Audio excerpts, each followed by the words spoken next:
नमो नमः विद्यार्थियों, हम पढ़ रहे हैं बीए पार्ट फर्स्ट में द्वितीय प्रश्न पत्र संस्कृत विषय में, और उसमें पढ़ रहे हम भारतीय संस्कृति के तत्व। तो भारतीय संस्कृति के जो तत्व हैं विद्यार्थियों, उन भारतीय संस्कृति के तत्वों में आज हम पढ़ेंगे विवाह। कौन सा टॉपिक है विद्यार्थियों? विवाह। विवाह का अर्थ होता है उद्वहनम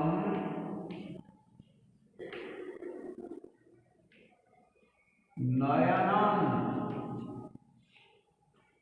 अर्थात किसी कन्या को उसके पिता के घर से विशेष रूप से जब ले जाया जाता है तो उसको हम विवाह संस्कार कहते हैं।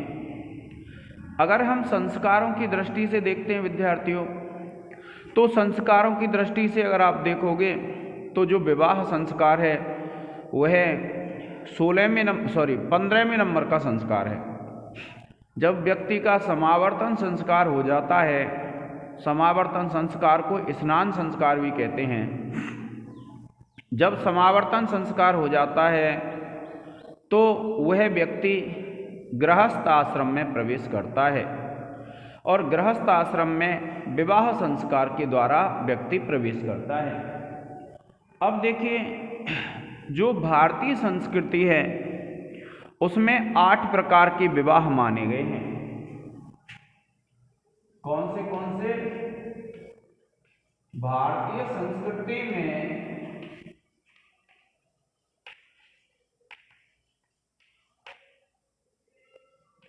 8 प्रकार के विवाह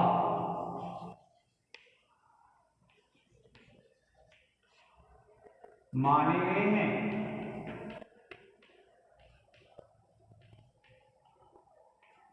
देखिए, जिनमें एक है ब्रह्म विवाह,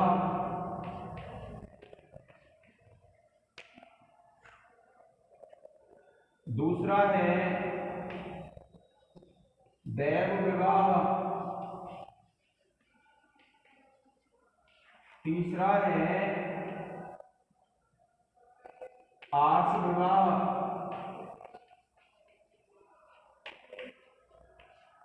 और चतुर्थ है प्राजापत्य विवाह।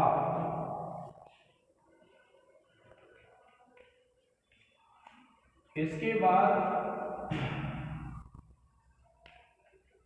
5वां विवाह है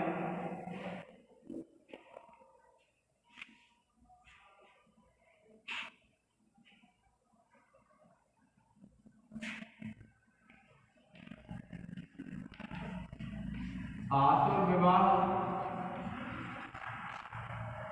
6वां है गांधर्व विवाह, 7वां है विद्यार्थियों राक्षस विवाह,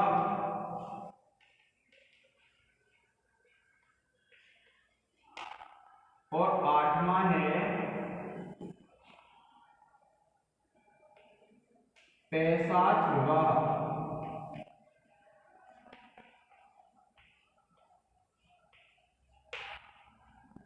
इसके बाद जो 2 अन्य विवाह प्रचलित थे वे हैं, एक था अनुलोम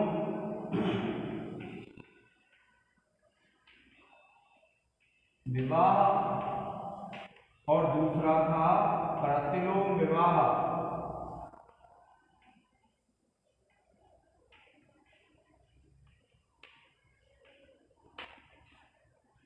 ठीक है विद्यार्थियों, एक अनुलोम विवाह और एक है प्रतिलोम विवाह।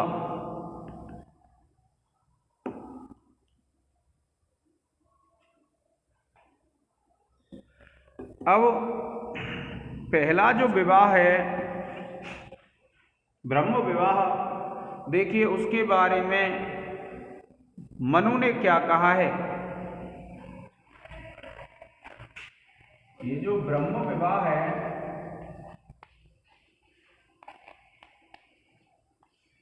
ब्रह्म विवाह के विषय में मनु ने कहा है आच्छाद्य चार्चयित्वा,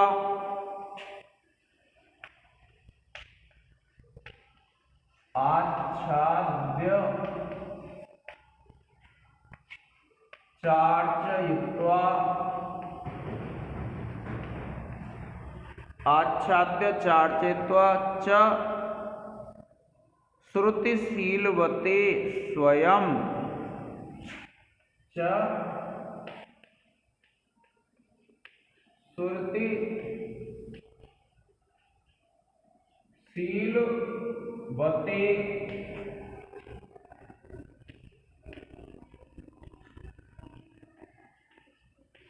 स्वयं आहूय दानम कन्याया, आहूय दानम कन्याया ब्रह्मो धर्मः प्रकीर्तितः।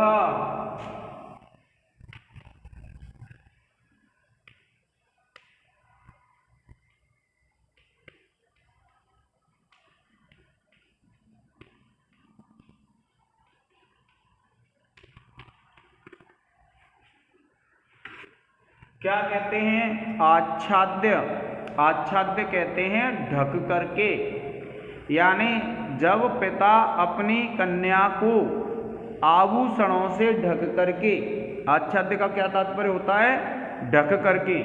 तो क्या कहा? आच्छाद्य ढक करके, चार्चयित्वा, चार्चयित्वा कहते हैं और उसकी पूजा करके, अर्चना करके, श्रुति शीलवते स्वयं, श्रुति कहते हैं जो वेद आदि के ज्ञान में कुशल है, और शीलवते, शील कहते हैं आचरण को, और जो आचरण से युक्त है अर्थात सदाचार वाला होता था, अच्छे आचरण वाला होता था, ऐसे को आहूय बुला करके, दानम कन्याया, कन्या का जो दान किया जाता था, ब्रह्मो धर्मः प्रकीर्तितः, उसको ब्रह्म विवाह कहा जाता है।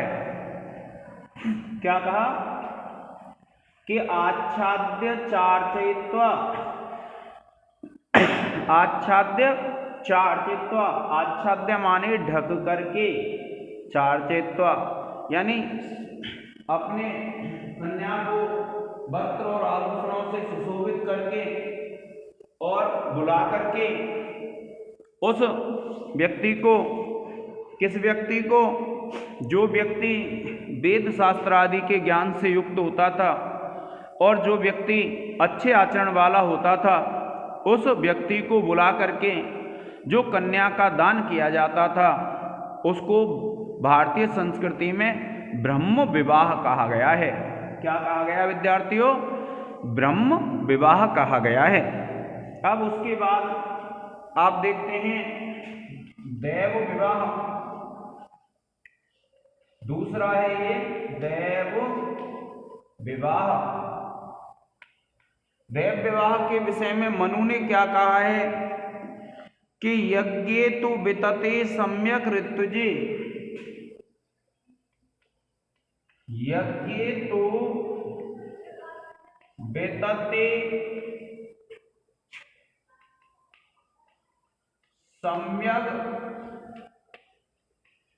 ऋतुजे, सम्यक ऋतुजे कर्म कुर्वते,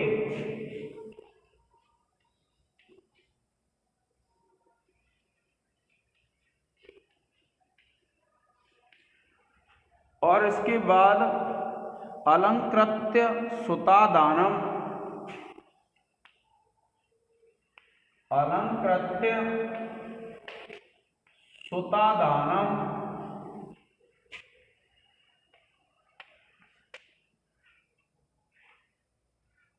दैवम धर्मम प्रचजते,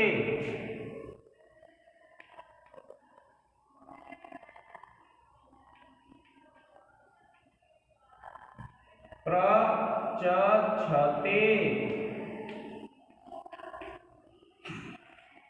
देखिए क्या कहते हैं कि यज्ञे तु वितते, कि यज्ञे तु वितते, जो यज्ञ करने वाला होता था सम्यक ऋत्विजे कर्म कुर्वते, जो अच्छी तरह से ऋत्विज का कर्म करता था, अर्थात यज्ञ हवन आदि जो व्यक्ति करता था उसके लिए अलंकृत्य सुतादानम, के अपनी पुत्री को आभूषण आदि से अलंकृत करके और उसका दान जब किया जाता था, दैवम धर्मम प्रचक्षते, इसको दैव विवाह कहा जाता है। क्योंकि प्राचीन समय में क्या होता था, जो व्यक्ति ऋत्विज होता था, जो यज्ञ हवन आदि करना जानता था अच्छी तरह से, तो पिता उसके लिए वस्त्र अलंकार से युक्त जो विभूषित होती थी, वस्त्र अलंकारों से जो सजाई जाती थी, ऐसी अपनी पुत्री का जब दान करते थे तो उसको दैव विवाह कहते हैं। क्योंकि इस विवाह में जो संबंध है यज्ञ हवन आदि से ज़्यादा है कि देवताओं के लिए यज्ञ हवन आदि किया जाता था और जो ऋत्विज करता था उसके लिए पिता अपनी पुत्री का दान कर देता था, इसलिए इसको क्या कहा गया है, दैव विवाह कहा गया है। क्यों? क्योंकि इसमें पिता अपनी पुत्री का दान उस ऋत्विज के लिए करता था जो ऋत्विज यज्ञ हवन आदि करता था। अब उसके बाद होता है विद्यार्थियों आर्ष विवाह, तीसरा जो है जिसका नाम क्या है, आर्ष विवाह। आर्ष विवाह किसको कहते हैं? आर्ष का अर्थ होता है बैल, और आर्ष का क्या अर्थ होता है विद्यार्थियों? बैल होता है। तो देखिए आर्ष विवाह का वर्णन करते हुए मनु ने क्या कहा है, एकम गौ मिथुनम द्वेवा, एकम गौ मिथुनम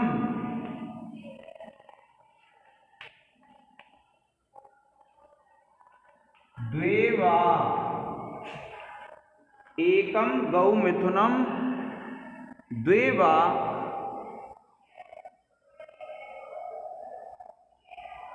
वरादादाय धर्मतः, वरादादाय धर्मतः कन्या प्रदानम विधिवत आर्षो, कन्या प्रदानम विधिवत आर्षो।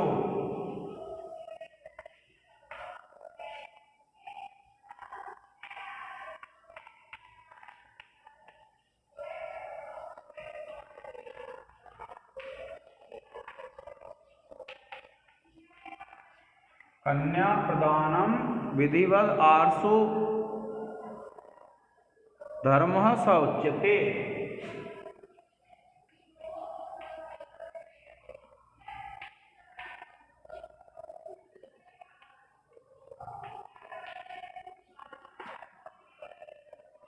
देखिए क्या कहते हैं कि एकम गौ मिथुनम द्वेवा वरादादाय धर्मतः कन्या प्रदानम विधिवत आर्षो धर्मः स उच्यते,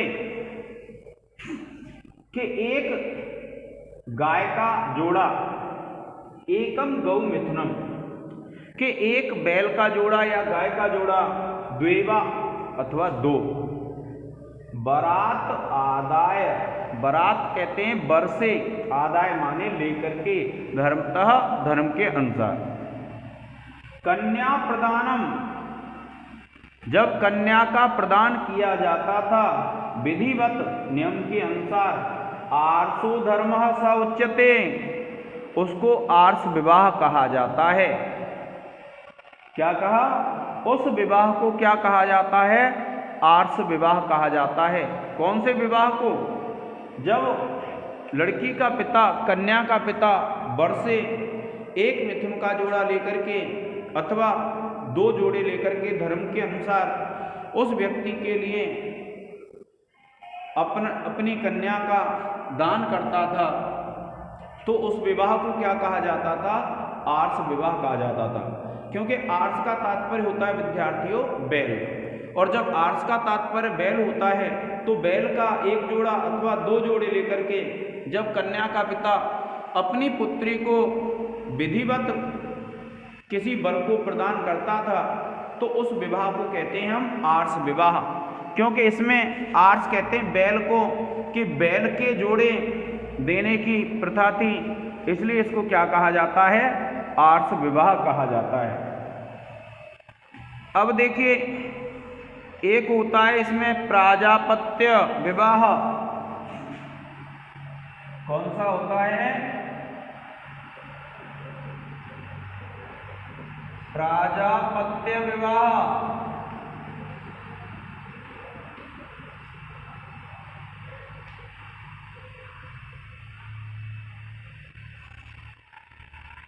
और देखिए क्या कहते हैं इसमें, सहोभौ चरताम धर्ममिति।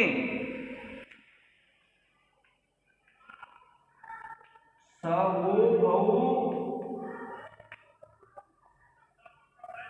चरताम धर्ममिति।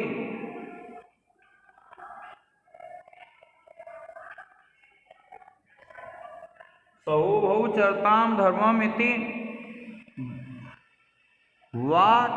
वाचानुभाष्य च।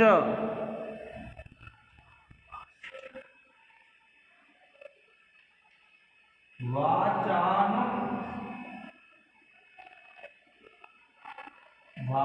च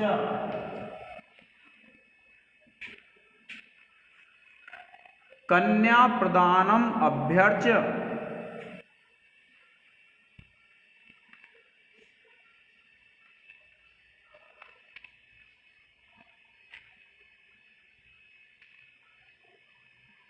अभ्यर्च्य कन्या प्रदानम अभ्यर्च्य प्राजापत्यो विधिय स्मृतः।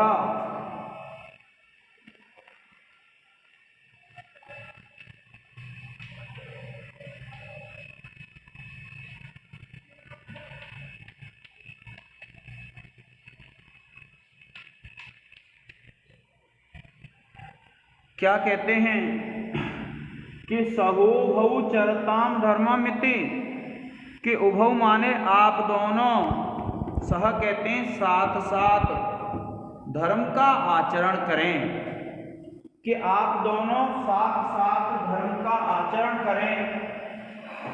इस प्रकार से कहकर के जब कन्या का विवाह एक वर के लिए किया जाता था, देखो सहोभौ चरताम धर्ममिति, कि आप दोनों धर्म का आचरण करें। इस प्रकार से कह करके, क्या कह करके, कि सहोभौ चरताम धर्ममिति वाचा अनुभाष्य च, कि इस प्रकार की वाणी बोल करके कि आप दोनों धर्म का आचरण करें, साथ साथ धर्म का आचरण करें।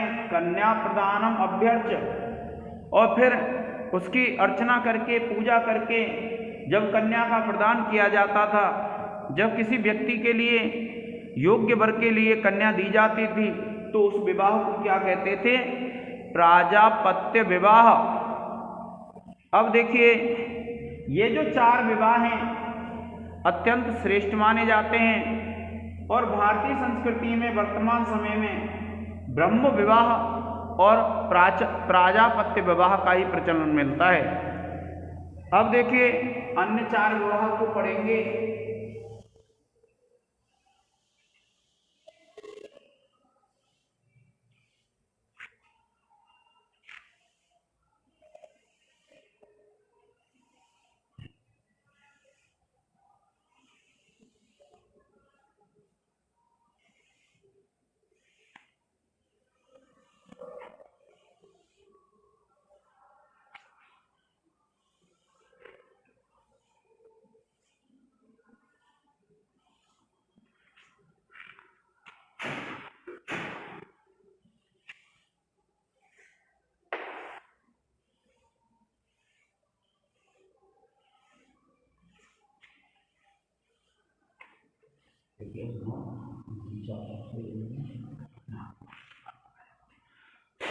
अपनी जगह जान जाओगे तो अपने पैसे नहीं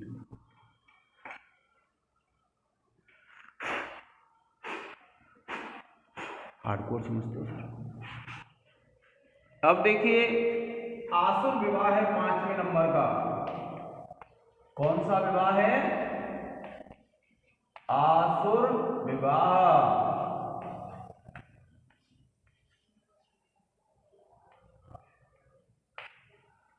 अब ये आसुर जो विवाह होता है इसके बारे में मनुस्मृति में मनु ने कहा है, देखिए ज्ञातिभ्यो द्रविणम दत्त्वा, क्या कहा है? ज्ञातिभ्यो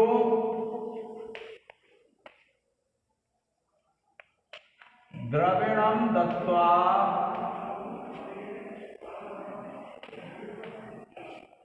ज्ञातिभ्यो द्रविणम दत्त्वा कन्यायै चैव शक्तितः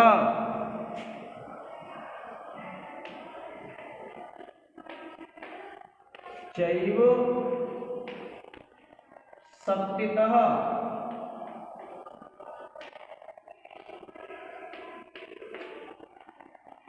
उसके बाद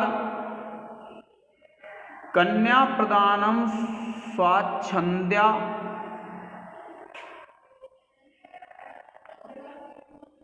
कन्या प्रदानम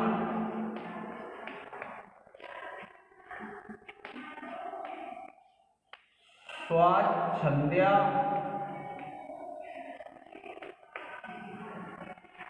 स्वाच्छंद्या दासुरो धर्म उच्यते।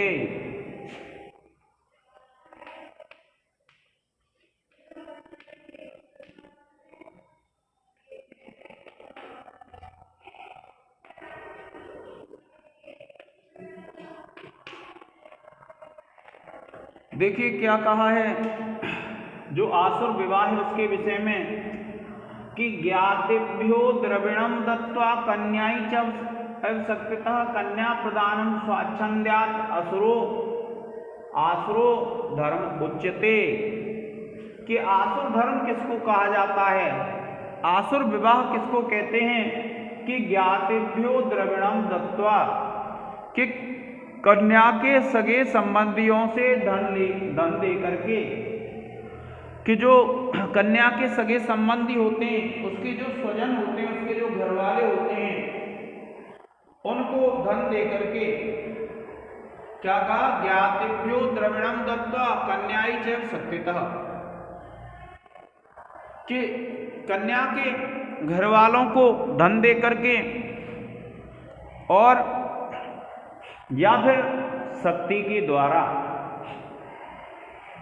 कन्या प्रदानम स्वाच्छंद्यात्, कि जब स्वच्छंदता पूर्वक कन्या का प्रदान किया जाता है आसुरो धर्म उच्यते, उसको आसुर धर्म कहते हैं। क्या बताया? कि जब कोई वर धन संपत्ति देकर के कन्या के घर वालों को उनसे बलपूर्वक कन्या को ग्रहण कर लेता है तो उस विवाह को कहते हैं आसुर विवाह। अब देखिए दूसरा जो विवाह है गांधर्व विवाह। कौन सा विवाह है? गांधर्व विवाह। गांधर्व विवाह किसको कहते हैं विद्यार्थियों? इसके विषय में मनुस्मृति में मनु ने कहा है कि इच्छया अन्यो अन्य संयोगः, इच्छया अन्यो अन्य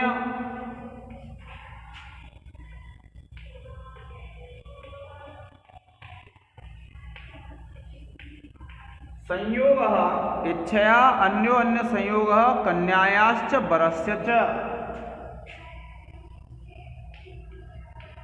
कन्यायाश्च वरस्य च।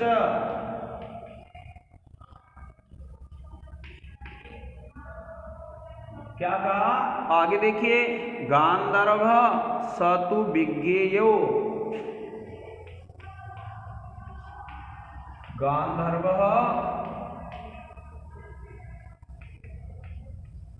सतु विज्ञेयो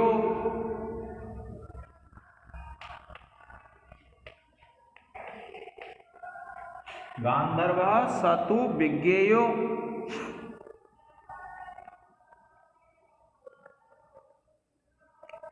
मैथुन्यः कामसंभवः।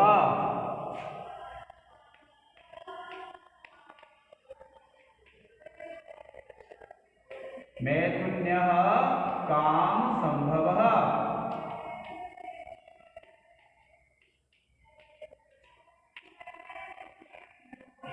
क्या कहते हैं, देखिए कि जब कन्या और वर इच्छा अपनी इच्छा के अनुसार अन्योन्य संयोग एक दूसरे से मिलते हैं।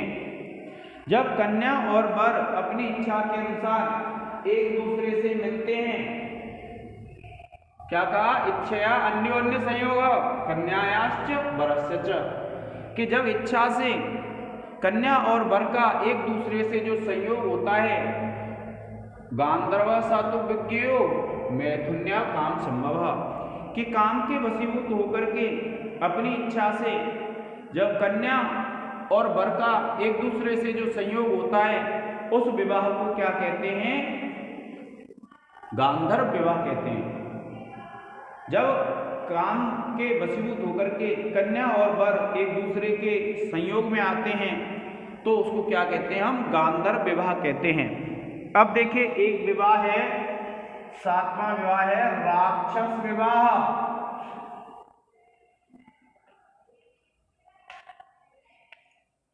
कौन सा विवाह है, राक्षस विवाह।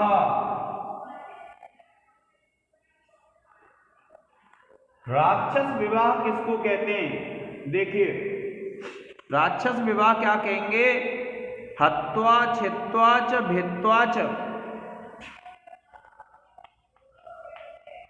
हत्वा छित्वा च भित्वा च, छित्वा च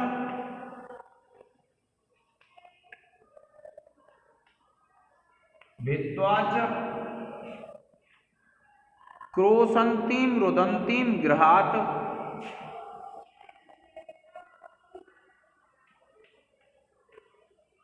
क्रोशन्तीं रुदन्तीं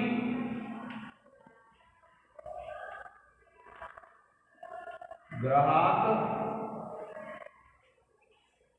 प्रसह्य कन्याहरणम्,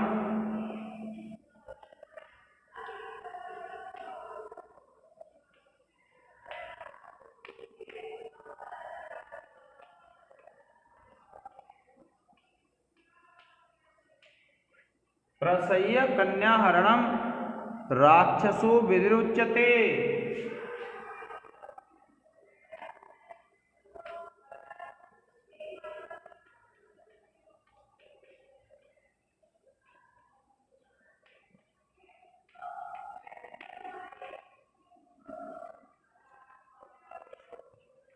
प्रसह्य कन्याहरणम राक्षसो विदिरुच्यते। देखिए राक्षस विवाह किसको कहते हैं, हत्वा छित्वा च, हत्वा कहते हैं मार करके, छित्वा कहते हैं काट करके, भित्वा च भेद करके, क्रोशन्तीम कोसती हुई, रुदन्तीम रोती हुई, प्रसह्य कहते हैं बलपूर्वक कन्याहरणम, कन्या का जब हरण कर लिया जाता है, राक्षसो विदिरुच्यते, उसको राक्षस विवाह कहा जाता है। क्या कहते हैं, हत्वा छित्वा च भित्वा च क्रोशन्तीं रुदन्तीं गृहात् प्रसह्य कन्याहरणम राक्षसो विदिरुच्यते, कि हत्वा कहते हैं मार करके, छित्वा कहते हैं काट करके, भित्वा कहते हैं भेद करके, क्रोशन्तीं रुदन्तीं कोसती हुई और रोती हुई कन्या का बलपूर्वक उसके घर से जब हरण कर लिया जाता है तो उसको क्या कहते हैं, राक्षस विवाह कहते हैं। कौन सा होता है विद्यार्थियों राक्षस विवाह, असुर विवाह में तो क्या है, घर वालों को धन दिया जाता है, लेकिन राक्षस विवाह में क्या है, कन्या के घर वालों को मार करके, काट करके, भेद करके, रोती हुई और कोसती हुई कन्या का उसके घर से बलपूर्वक जब अपहरण कर लिया जाता है तो वह विवाह क्या कहलाता है? राक्षस विवाह कहलाता है। कौन सा विवाह? जब किसी कन्या का बलपूर्वक अपहरण कर लिया जाता है तो उस विवाह को कहते हैं राक्षस विवाह। अब देखिए पैशाच विवाह।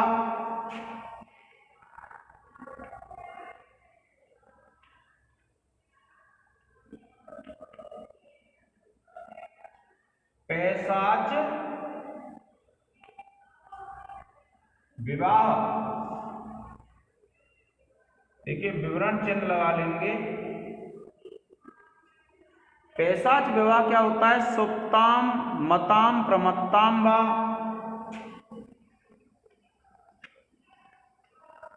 सुप्ताम मताम प्रमत्ताम वा, सुप्ताम मताम प्रमत्ताम वा रहो यत्रोपगच्छति,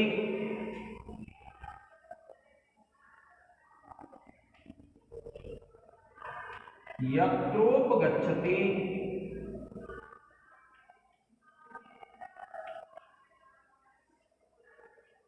सुप्ताम मताम प्रमत्ताम वा रहो यत्रोपगच्छति।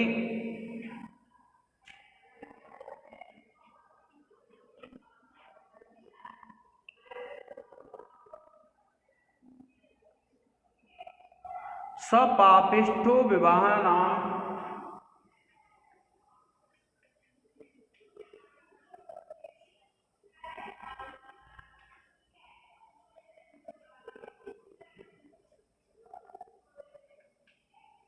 सपापिष्ठो विवाहानां पैशाचश्चाष्टमो अधमः।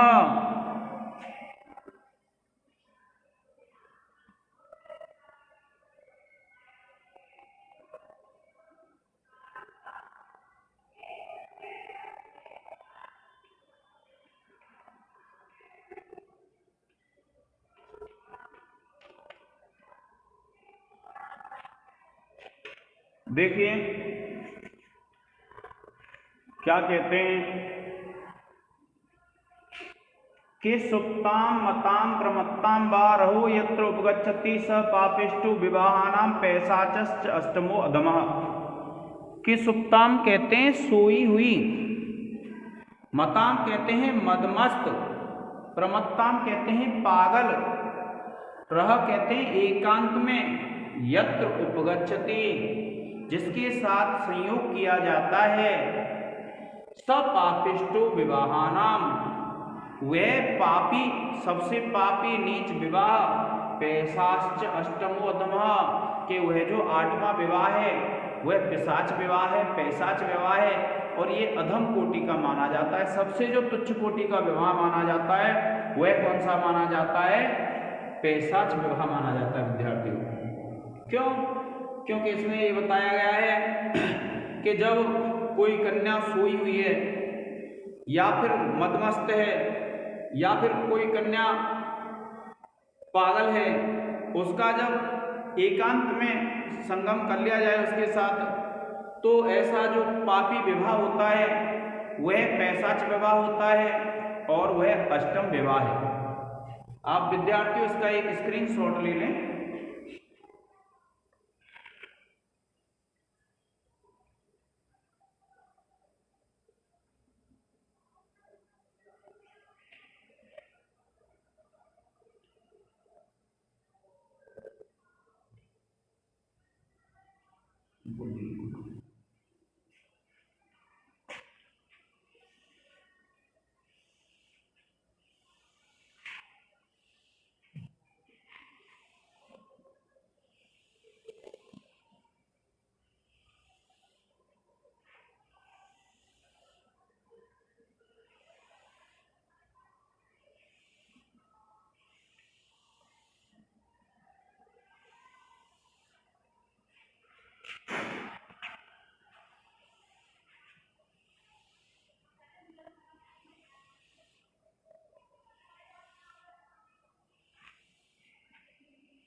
अब देखिए, एक अनुलोम विवाह है,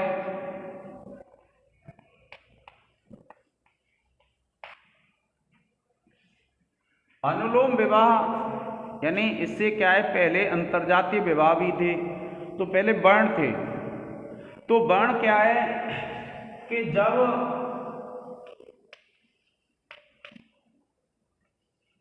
वर उच्च वर्ण का हो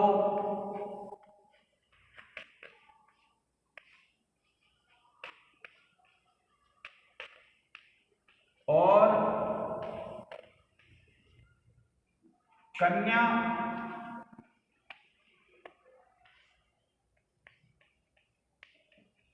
निम्न वर्ण की हो,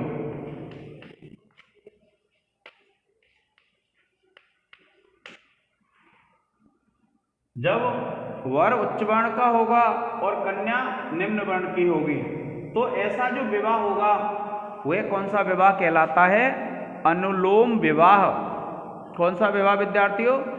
जिस विवाह में कन्या उच्च वर्ण की होती है, जिसमें वर उच्च वर्ण का होता है और कन्या निम्न वर्ण की होती है, तो ऐसा जो विवाह होता है उसको कहते हैं हम, कौन सा विवाह कहेंगे विद्यार्थियों? अनुलोम विवाह। अब देखिए, एक होता है प्रतिलोम विवाह। प्रतिलोम इसका बिल्कुल उल्टा है। प्रतिलोम विवाह क्या होता है कि जब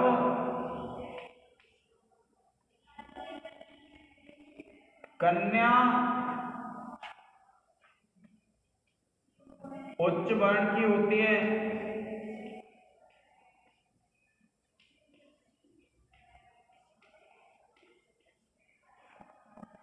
और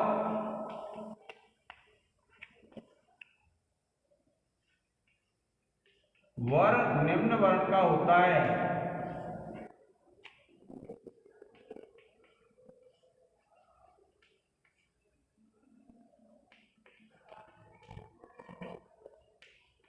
ऐसा जो विवाह होता है विद्यार्थियों उसको कहते हैं हम प्रतिलोम विवाह। ऐसे विवाह कम मात्रा में प्रसिद्ध थे विद्यार्थियों, इसलिए इनका वर्णन ज़्यादा नहीं मिलता है। प्राय जो प्राचीन भारतीय संस्कृति है उसमें ये 8 प्रकार के विवाह प्रचलित थे, जो आपने पढ़े। इनका एक स्क्रीनशॉट ले लें।